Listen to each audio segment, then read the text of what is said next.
Today we begin with a decision that legal experts had feared, debated, and quietly anticipated for years. A ruling that unfolded not over months of legislative wrangling, but in a single morning. A single morning that sent shockwaves through every retirement office in America. A single morning that changed the legal landscape for millions of seniors overnight. A single morning that forced financial institutions, pension administrators, and government agencies to confront a reality they had long tried to avoid. What the Supreme Court did today crossed a line that retirement advocates had hoped would hold. And when that line moved, it moved unanimously. They ruled with clarity, with unanimity, and with a force that left no room for interpretation. 9 justices, 0 dissents, 1 historic verdict. For years now, there had been signals, not from official press releases, not from formal congressional testimony, just quiet signals, that the Supreme Court was preparing something extraordinary. The court has been deliberate, yes, but they have been methodical in their deliberateness. Their decisions have followed a certain rhythm, a cadence, almost a predictability. But what set off alarm bells in Washington this term was that the rhythm changed. Legal scholars who monitor the court's docket know the indicators, the types of cases they choose to accept, the questions they ask during oral arguments, the unusual alliances forming between justices across ideological lines, the sudden silence on cases involving retirement and federal benefits. All of that went quiet and then converged. And whenever the Supreme Court goes quiet on an issue it once debated loudly, it means something significant is about to be decided. Earlier this term, court watchers detected what legal analysts described as an unprecedented alignment, including oral argument exchanges that had not been heard in over 3 decades of retirement law proceedings. These are the kinds of questions that the justices only raise when they are signaling something very specific. A fundamental reinterpretation of federal retirement protections, a direct challenge to how agencies have administered retiree benefits, or a sweeping precedent that will echo through every pension system in the country. Observers didn't know which category this ruling would fall into, or whether it would fall into all 3 at once. But what they did know was that the court was shifting its posture on retirement law in a profound way. And when the highest court in the land shifts its posture without telegraphing its direction, even by a small degree, every retirement administrator in America pays attention. The ruling issued by the Supreme Court today was not routine. It was not symbolic. It was not narrow. It was sweeping. Legal analyst after legal analyst described the decision as landmark, unprecedented, and perhaps most importantly, immediately actionable, meaning its effects begin now, not after years of implementation, but a unanimous ruling only reshapes policy if institutions respond. And today, they had no choice. In fact, this 9-0 decision stands among the most consequential rulings we have seen in the history of American retirement law. Here's what we know. Within hours of the decision being published, federal agencies began reviewing their benefit calculation procedures. These weren't minor administrative adjustments. These were structural reviews, the kind of institutional recalibrations that agencies only undertake when a Supreme Court ruling fundamentally changes what they are legally required to do. Tonight, legal sources confirmed that the court's ruling directly addresses how federal and state agencies calculate, withhold, and distribute retirement benefits, targeting practices that had recently been challenged in lower courts across at least 17 states. The court ruled before ambiguity could entrench itself further into the system. They addressed benefit calculation methodologies. They addressed the rights of retirees to challenge administrative decisions. They addressed the legal standard that agencies must meet when reducing or denying retirement payments, a standard that had not been clearly defined in over 30 years. In other words, the court targeted the structural foundation of how retirement benefits are administered in America, the bureaucratic framework that made arbitrary reductions legally defensible. This is what made today's ruling so urgent for millions of retirees. The old system wasn't just inconvenient, it was legally vulnerable to abuse. It represented the kind of administrative gray zone that could cost retirees thousands of dollars annually if left unchecked. And the Supreme Court, understanding that fully, responded with unanimity. Not with partisanship, not with ideology, but with legal precision. They didn't overturn unrelated precedent. They didn't expand the ruling beyond its necessary scope. They hit the specific legal question that needed answering. They hit it with 9 votes. And here is where the story becomes even more significant. Legal scholars now believe the court's unanimous ruling was designed to resolve a growing tension between federal retirement law and the administrative practices that had quietly diverged from congressional intent over decades. Agencies wanted to see whether the court would allow expanded discretion in benefit administration to stand unchallenged. But instead, the opposite happened. The court didn't defer to administrative convenience. They reasserted the primacy of retiree protections in language so clear, so direct, that even the most aggressive administrative interpretations can no longer stand. You don't get a 9-0 ruling easily, but today, the retirees of America did. Constitutional law professors speaking with major news outlets under anonymity described the ruling's language as surgical, a way to close loopholes without destabilizing the broader system. But the court proved today that clarity and restraint are not mutually exclusive. Their legal reasoning was not only comprehensive, it was constructed so precisely that lower courts will have almost no room to misapply it. That precision matters because it shows the court understands the real-world consequences of vague legal standards for people on fixed incomes. It shows that the court is not a passive observer of retirement policy.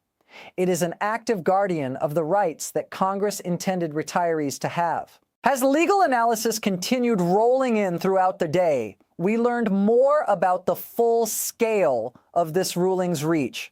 Social Security recipients may see adjustments in how certain benefit reductions are calculated and communicated. Pension holders in state government systems, which have operated under conflicting legal interpretations, will now face a uniform federal standard. Private sector retirees covered under ERISA protections will benefit from a clarified legal framework that strengthens their ability to challenge benefit denials. This wasn't just a procedural win. This wasn't just a legal technicality. This was a structural realignment of power between the administrative state and the individual retiree. This was a reassertion of accountability. And accountability is the one thing that bureaucratic benefit systems have struggled to maintain since the expansion of federal retirement programs in the mid-20th century. For every procedural advantage agencies had accumulated, the court has now countered with a standard that prioritizes the retiree over the administrator. Remember, for years, the assumption was that administrative agencies had broad discretion over retirement benefit decisions. The assumption was that individual retirees lacked the legal standing to effectively challenge those decisions. The assumption was that the complexity of federal retirement law made sweeping judicial clarity nearly impossible. But today, the exact opposite is happening.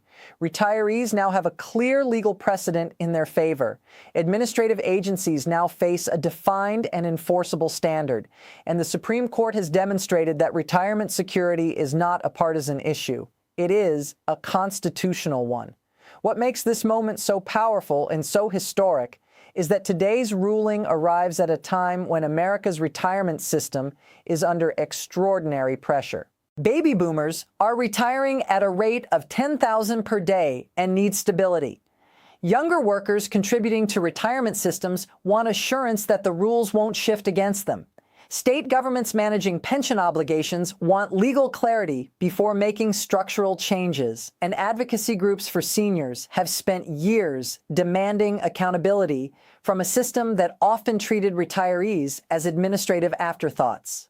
The court is now balancing these demands with a single, binding, unanimous answer. And when the court speaks unanimously under that kind of pressure, it is not speaking from political calculation. It is speaking from legal necessity. The court's opinion, now circulating through every major legal network in the country, was designed to signal that the judiciary is not willing to allow retirement security to become a casualty of bureaucratic discretion. Legal officials noted plainly that the previous administrative framework was inconsistent with the statutory protections Congress established for American retirees. That is measured judicial language for, the system was not working the way it was supposed to, and we are correcting it now. You don't usually hear that tone from a unanimous court unless something serious has gone wrong for a long time. Meanwhile, the court's written opinion, delivered with unusual directness, addressed the American retiree plainly. The majority wrote, "The protections afforded to retirees under federal law are not suggestions. They are enforceable rights." They wrote, "Administrative convenience does not override statutory obligation." And they wrote, "Where ambiguity has been used to diminish the retirement security of Americans, this court is obligated to resolve that ambiguity in favor of those the law was written to protect." These are not rhetorical flourishes. These are statements from an institution that understands just how high the stakes have become for tens of millions of Americans, depending on the retirement system to deliver what was promised. Here is what makes the situation even more consequential. Today's ruling wasn't isolated to a single benefit category. Along with the primary holding on benefit administration, the decision also clarifies the legal standard for appealing administrative benefit denials, affecting millions of retirees currently in dispute with federal agencies. The ruling strengthens whistleblower protections for financial advisors who expose retirement fund mismanagement. Regulatory agencies are now required to increase transparency in benefit calculation disclosures targeting the most vulnerable retirees. All of this flows from a single unanimous decision rendered in a single day. When the Supreme Court rules on multiple dimensions of a legal issue at once, it means something larger is being set in motion. A long-term restructuring of how the law treats its most financially vulnerable citizens. Legal analysts are now considering several possibilities for what follows this ruling. One is that Congress will move to codify the court's standard into updated retirement legislation. Another is that agencies will begin proactively revising benefit calculation procedures to avoid future litigation. A third possibility, the one advocates for retirees find most encouraging, is that this ruling triggers a wave of successful legal challenges that recover benefits wrongly reduced or denied over the past decade. Today, the court put that possibility firmly on the table. They didn't issue a narrow, easily limited ruling. They didn't defer to agency expertise where individual rights were at stake. They didn't leave room for administrative workarounds. They ruled broadly, clearly, and unanimously. What we are watching now is a test of institutional accountability. The administrative state wants to see how much flexibility it retains within the new legal standard. Retirees want to see whether courts enforce today's ruling with real consequences for noncompliance. Advocacy organizations want to prevent the ruling from being quietly absorbed and neutralized by bureaucratic inertia. And Congress wants to prevent a political backlash from a retirement community that votes at rates far above the national average. Tonight, we have heard from legal experts who are now monitoring the early agency responses to today's ruling. They say implementation guidance from the relevant federal agencies is expected within 60 days. They say class action attorneys are already reviewing the decision for its applicability to cases currently in lower courts. And they say the court's decision to rule unanimously was likely a deliberate signal intended to foreclose any argument that the ruling reflects a divided or politically motivated court. But retirees are not waiting passively. In fact, advocacy organizations are already mobilizing to ensure today's ruling translates into real-world benefit corrections. Their response today, organized, informed, and resolute, sent a message to every federal agency that retirees are watching, that attorneys are ready, and that the law is now unambiguously on their side. As the days ahead unfold, we expect more details to emerge about exactly how agencies will implement today's ruling and which retirees stand to benefit most directly. But what we do know is that the Supreme Court's action today was timely. It resolved a decade of legal uncertainty in a single decisive opinion. It restored the primacy of congressional intent over administrative convenience. And it reminded every institution in America that retirement security is not negotiable. What happens next will depend on how aggressively agencies comply and how vigilantly retirees and their advocates hold them to the new standard. If agencies respond in good faith, this moment will be remembered as the day American retirement law was finally made whole. If they attempt to find workarounds, the courts and the advocacy community have already shown they are prepared. They have shown they are ready to respond. And tonight, for the first time in a generation, the administrative machinery that governs retirement benefits in America appears to be on notice. Washington is quiet. The agencies are quiet. Too quiet. And when institutions go quiet after a ruling like this, it means they are recalculating. It means they are choosing their next steps very carefully.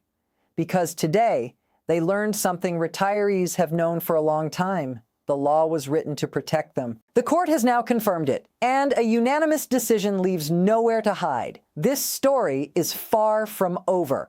But tonight, one thing is absolutely clear. 9 justices agreed that American retirees deserve better. 9 justices agreed that the system must be held accountable. And 9 justices sent a message that retirement security is not a privilege. It is a right. And we will be here watching every detail as the next phase unfolds.